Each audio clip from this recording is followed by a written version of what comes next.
Bonjour. Alors, Dieu vous a une fois encore parlé sur le peuple togolais. Qu'est-ce que le Seigneur vous a révélé? Vraiment, je remercie le Togo. Je remercie le Seigneur Dieu pour la vie du peuple togolais. C'est la nuit du 12 juillet 2019 que le Seigneur me parla une fois encore sur le peuple togolais, me disant: mon oint, le problème du Togo est un fardeau sur ma tête. La situation socio-politique de ce pays ne peut changer que par une intervention divine pour que sa paix soit restaurée. Je porte la grossesse du Togo. Je suis en travail car il est temps que j'accouche un Togo nouveau. Si Rahab est une prostituée, mais elle a hérité mes promesses, pourquoi pas le Togo? Par ailleurs, si à l'aube d'un jour, la nourriture a abondé à Samarie, qui a été frappé par la disette, croyez que le salut du peuple togolais est à la porte. Parce que le Togo est le pays de mes délices. Cette prophétie s'accomplira sous vos yeux. Elle s'accomplira au nom de Jésus-Christ, le souverain sacrificateur, parole de l'Éternel, créateur du ciel et de la terre. C'est le message qu'il m'a donné la nuit du 12 juillet. Et il m'a demandé de porter ce message, de faire connaître ce message à tout le peuple togolais, que c'est lui, Dieu, qui va vous sauver. Ce n'est pas la main d'un homme qui vous délivrera. Le Togo est face à une mer rouge.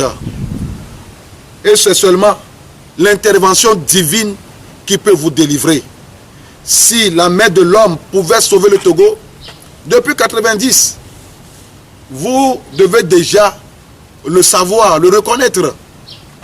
Tout ce que les hommes politiques, les mouvements ont fait au Togo, mais ça n'a donné aucun résultat jusqu'à aujourd'hui.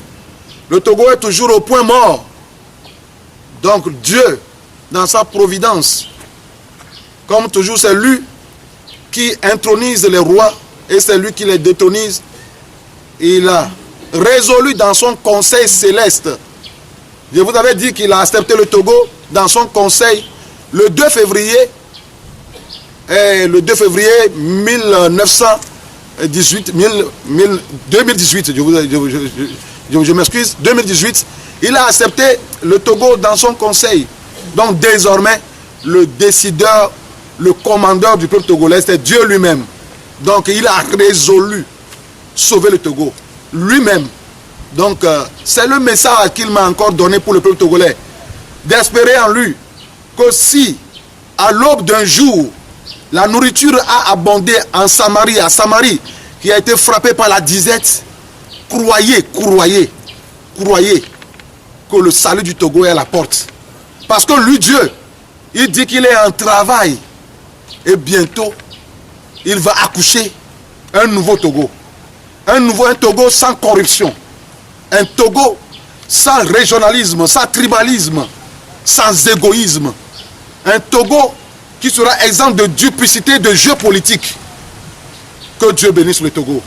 Au nom de Jésus-Christ. Alors, pasteur, cet accouchement-là, ce sera quand? Je ne connais pas le jour, je ne connais pas la date, mais c'est 2020. L'année, c'est 2020. Donc Dieu ne m'a pas communiqué le jour. Il ne m'a pas communiqué l'heure. Mais il m'a confirmé que c'est 2020. Et 2020, c'est 60 ans de malédiction. 2020, c'est la fin des 60 ans. Comme ça s'est passé aussi au temps de Jérémie. Dans la Bible, au temps de Jérémie, lorsque les Israélites étaient déportés dans le pays de Babylone, Dieu a donné 70 ans pour la malédiction. Donc lorsque les 70 ans étaient à leur terme, Dieu a proclamé la liberté aux captifs. Il les a fait retourner dans leur pays natal. Je pense que ici aussi, Dieu, le Togo aussi, attend son Cyrus pour lui proclamer, comme en Israël, sur la terre babylonienne, pour lui proclamer sa liberté. Donc en 2020, le Cyrus du Togo aussi arrivera et proclamera la liberté aux captifs, aux Togolais qui sont dans la misère. Que Dieu vous bénisse. Et quel est le profil de ce Cyrus togolais? Quel est son profil? Il sera un homme de Dieu, un sacrificateur de l'Éternel. Un homme de Dieu. Donc un prêtre. Donc c'est un homme selon le cœur de Dieu. C'est ce qu'il m'a dit. Que c'est un homme selon son cœur. Que c'est lui qui choisit. C'est lui qui établit les rois c'est lui qui l'a détrôné, c'est lui qui est le maître des temps et des circonstances. Il est temps que le Togo soit libéré, mais par un homme de Dieu. Je vous remercie.